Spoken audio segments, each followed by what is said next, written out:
Tollywood box office వద్ద మరో crazy combination set అయింది. హిట్ మిషన్ అనిల్ రావిపూడి తన లక్కీ హీరోలతో కలిసి బిగ్గెస్ట్ ఎంటర్టైనర్ కు ప్లాన్ చేశారు. విక్టరీ వెంకటేష్ తో ఐదవసారి, అలాగే తన మొదటి హీరో నందమూరి కళ్యాణ్ రామ్ తో రెండవసారి జత కడుతూ ఒక పవర్ఫుల్ మల్టీ స్టారర్ ను అనౌన్స్ చేశారు. టాలీవుడ్ సినీ ఇండస్ట్రీలో సక్సెస్ అనే పదానికి కేర్ ఆఫ్ అడ్రస్ గా మారారు దర్శకుడు అనిల్ రావిపూడి. తనదైన కామెడీ టైమింగ్, కమర్షియల్ ఎలిమెంట్స్ తో వరుస విజయాలను అందుకుంటూ హిట్ మిషన్ గా ఇమేజ్ ను సొంతం చేసుకున్నారు ఆయన. గత ఏడాది వెంకటేష్తో సంక్రాంతికి వస్తున్నాం, అలాగే ఈ ఏడాది మెగాస్టార్ చిరంజీవితో మనశంకర్ వరప్రసాద్ గారు వంటి ఇండస్ట్రీ హిట్స్ అందుకున్న అనిల్ రావిపూడి ఇప్పుడు మరో సెన్సేషనల్ ప్రాజెక్ట్ను పట్టాలెక్కిస్తున్నారు. అనిల్ రావిపూడికి విక్టరీ వెంకటేష్కు మధ్య ఉన్న కెమిస్ట్రీ గురించి ప్రత్యేకంగా చెప్పనక్కర్లేదు.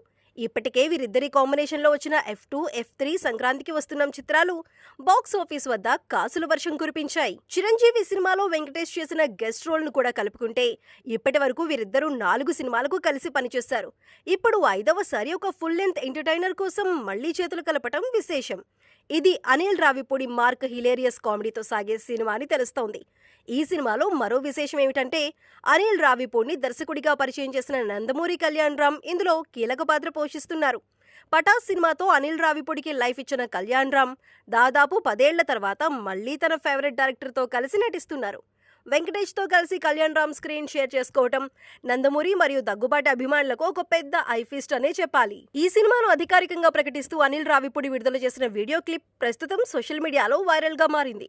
అందులో వెంకటేష్, కళ్యాణ్ రామ్లను ఎంటర్టైనింగ్ స్టైల్లో చూపించారు. కామెడీ, ఎమోషన్, ఫ్యామిలీ వాల్యూస్ కలిగిన ఒక పక్కా కమర్షియల్ ప్యాకేజ్గా ఈ సినిమా ఉండబోతోందని హింట్ ఇచ్చారు. ప్రస్తుతం ఈ సినిమా ప్రీ ప్రొడక్షన్ పనుల్లో బిజీగా ఉంది.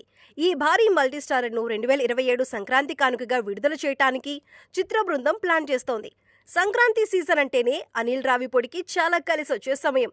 తన ట్రేడ్ మార్క్ స్ట్రాటజీతో ఈసారి బాక్స్ ఆఫీస్ వద్ద ఇంకెలాంటి రికార్డులు క్రియేట్ చేస్తారో చూడాలి.